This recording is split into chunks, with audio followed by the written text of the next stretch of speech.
ముమ్మడివరం మండలం ఐనాపురంలో పంట కాలువ ప్రక్కన కొబ్బరి తోట నుండి అనుమతులు లేకుండా ట్రాక్టర్ల ద్వారా మట్టి తరలిస్తూ చెరువుగా మార్చేస్తున్నా అధికారులు పట్టించుకోవడం లేదని కడలి భాను ఆరోపించారు.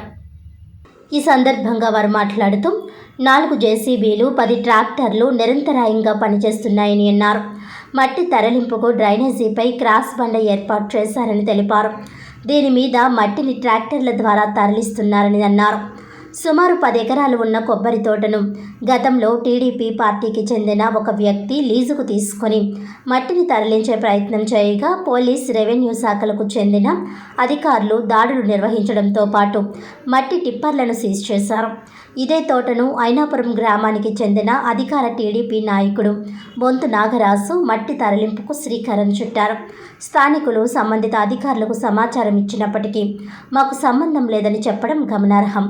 గతంలో లీజుకు తీసుకున్న కడలి భాను ఈ విషయమై న్యాయ పోరాటం చేస్తానని, ఈ విషయమై టీడీపీ పార్టీ నాయకులు తనకు న్యాయం చేయాలని కోరుతున్నారు. నా పేరు కడలి భాను అండి. నాది కాటన్కొన మండలం. ఇక్కడ అమలాపురం ఎర్రవంతిని దిగాను ఉన్న ఐఓసీఎల్ పెట్రోల్ బంకు ఓనర్ గారు అయినటువంటి గోపి రాజు గారి దగ్గర వాళ్ళ బంధువులైన నడింపల్లి సత్యవతి గారు, సరిపల్లి సౌజన్య గారు, రుద్రరాజు సందీపురం గారి ఐనాపురంలో ఉన్న 6.5 ఎకరాల కొబ్బరి తోట నేను 6 సంవత్సరానికి 5,20,000 రూపాయలకి లీజు తీసుకుని ఒక 10-15 రోజులు వర్క్ చేసి వర్షాలు రావడంతో వర్క్ ఆపేయడం జరిగింది. ఆపేసిన తర్వాత అప్పుడు మళ్ళీ తర్వాత నెక్స్ట్ ఇయర్ వర్క్ కంటిన్యూ చేసుకుందాం అనేటప్పటికి ఈ గోపీరాజు గారు అన్న ఆయన ఇక్కడ ఐనాపురం చెందిన తెలుగుదేశం పార్టీ మాజీ ఎంపీటీసీ అయిన బొంతు నాగరాజుకి ఇచ్చి ఇక్కడ వర్క్ ఆయన స్టార్ట్ చేయించుకున్నాడు. దానివల్ల బొంతు నాగరాజు అన్న వ్యక్తిని కూడా నాకు దీంట్లో సుమారు 15 లక్షల రూపాయల వరకు నేను లాస్ అయ్యడం జరిగింది. కాబట్టి నాకు జరిగిన నష్టానికి లీగల్గా ప్రొసీడ్ అవుతున్నాను. కాబట్టి ఒక 10 రోజులు ఆఫ్ చేయండి నాగరాజు గారు అని చెప్పి వర్క్ ఆఫ్ చేయమంటే నాగరాజు గారు ఆఫ్ చేయకుండా ఈ వర్క్ కంటిన్యూ చేస్తున్నాడు. కాబట్టి ఏంటంటే నా యొక్క అభ్యర్థన ఏంటంటే ఈరోజు ఏంటంటే అతను తెలుగుదేశం పార్టీ, నేను తెలుగుదేశం పార్టీ. తెలుగుదేశం పార్టీలో ఉన్న వ్యక్తికి తెలుగుదేశం పార్టీలో ఉన్న వ్యక్తి నష్టం చేయడం వరకు ఎంతవరకు కరెక్టు అని చెప్పి నేను అధినాయకుల దృష్టికి తీసుకెళ్లాలన్న ఉద్దేశంతో ఈ మీడియా ద్వారా మీకు తెలియజేస్తున్నాను.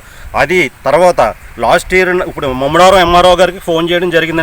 మీరు పర్మిషన్ ఇచ్చారా అంటే నేను పర్మిషన్ ఇవ్వలేదు అన్నది ఆవిడ. మరి లాస్ట్ ఇయర్ మాకు సంబంధం లేదు, ఫిషరీస్ డిపార్ట్మెంట్ సంబంధం అన్నది ఆవిడ. మరి లాస్ట్ ఇయర్ నేను వర్క్ చేసుకుంటున్నప్పుడు ముమ్మడివరం ఎస్ఐ గారు, పోలీస్ డిపార్ట్మెంటు, రెవెన్యూ వాళ్ళు వచ్చి నా యొక్క ట్రాక్టర్లు, జేసీబీ లారీలు సీజ్ చేసే స్టేషన్లో 10 రోజుల నుంచి నా దగ్గర 25,000 రూపాయలు చలానా తీసుకుని అప్పుడు రిలీజ్ చేయడం జరిగింది. మరి ఆ రోజు ఉపయోగించిన అధికారం ఈ రోజు ఎందుకు ఉపయోగించట్లేదు అధికారులు అంటే మీకు నచ్చిన వ్యక్తులకేమో అధికారం లేకపోయినా వాళ్ళ మీద సామాన్యుడి మీద ప్రయోగిస్తారు. ఉన్న అధికారాన్ని ఏమో మీకు నచ్చిన వ్యక్తుల కోసం దుర్వినియోగం చేస్తారు. ఇది ఎంతవరకు కరెక్ట్? కాబట్టి నా రిక్వెస్ట్ ఏంటంటే నాకు జరిగిన ఈ 15 లక్షల రూపాయలు లీగల్గా న్యాయం రికవరీ చేసుకోవడానికి నేను లీగల్గా ప్రొసీడ్ అవుతున్నాను.